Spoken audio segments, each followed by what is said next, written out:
I was already beginning to think of who should I use for my summit pair.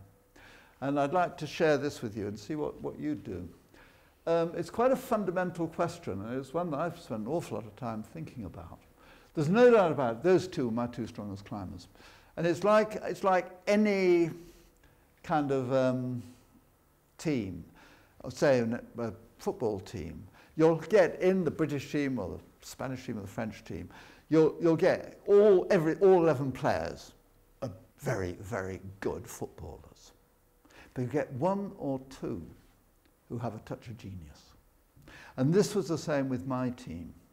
And there's no doubt about it. Doug and Dougal, they had that genius. They had terrific drive, terrific focus, huge ability. The others, yeah, were very, very good. But they just didn't quite have that punch. Now, what do you do here? Because you've got to decide fairly early on who is going to make the summit bid, because you've got to position them. You've got to use them in a way that they are going to be in the right place at peak form, without anyone else particularly realizing it, to make that bid for you when you're ready for it. And I had two choices here. Do I put, if you like, to a degree, all my eggs in one basket, use those two for the summit bid, and that gives a very strong chance of getting to the top. But if they fail, and they can fail for all kinds of reasons, it means that my second summit bid, which I was planning on and had made possible, would actually be a that much weaker effort. So do I split them and have, you know, genius and very, very good climber together, genius, very, very good climber together, which would give me perhaps a better chance of success, or do I keep them together?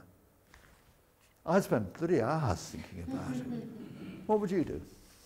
How well do they two as personalities work together?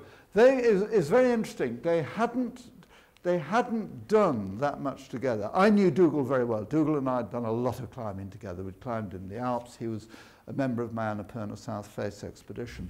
Doug came from a different kind of stream. I didn't know Doug as well as Dougal. But Doug, they'd been together for the first time, and actually climbed together the first time, the previous year in '74, when we went to Changabang, and there was Doug Scott, Dougal Haston, Martin Boyson, and myself. And they got on well there. But they weren't close friends, but they definitely got on well together.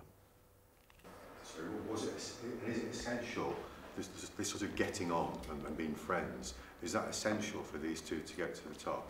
Yes, I think so, absolutely. Climbing it's the same with any, but with a small team.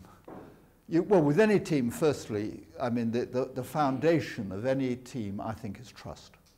You've got to have complete, utter confidence in each other.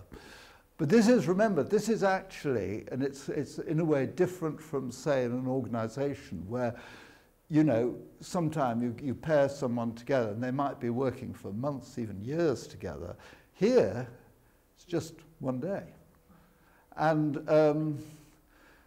so anyway, so what would be general opinion? Any other ideas before? The sort of people you're talking about, I mean, with them being geniuses and they must have terrific ego, or they must have terrific drive, which is why they're there. Yeah. Would they not put pressure on you to say, I'll only come along if I'm the one that goes to the top? Were they lobbying you to say, because if you split these two, which one of these two goes to the top?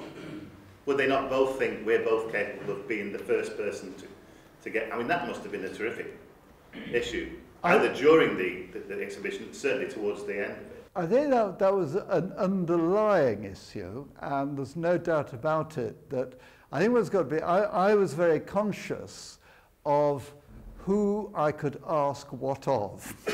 And there were some people I knew that I could ask them to make a sacrifice and they'd still give it 110%. And there are some others that could lead to problems, yeah. Who would send the two powerful ones together? And who would split and have it's about even. And I mean, my feelings were like that, actually, because it is 6 of one, half a dozen of the other. And I actually, maybe it was chicken. Well, it wasn't chicken. I quietly consulted Dougal. He was my, you know, I knew him very, very well. And Dougal, actually, the joy of Dougal, and this is where we'd got on well together climbing, I mean, there's no doubt in his mind, he was going to be in the first summit bit. He was the best climber. But he didn't get up people's noses. People respected him. But he took totally for granted that he was going to be there, and he regarded me as a friend and leader. My job was to actually put him in a position to actually do that. He didn't do a bloody thing, kind of organisation-wise. Not a sausage. And he had a camera, but didn't even bother to take photographs, for heaven's sake. But he delivered the goods, and we got on very well together. But I asked him, look, Dougal, if you were on the summit bid, who would you want to take? And he had no hesitation whatsoever, Doug, because Doug gave him the best opportunity of going to the top. And at that point, but I didn't say anything to Dougal, I thought, well, that's what I'll do. And so that's how I decided it.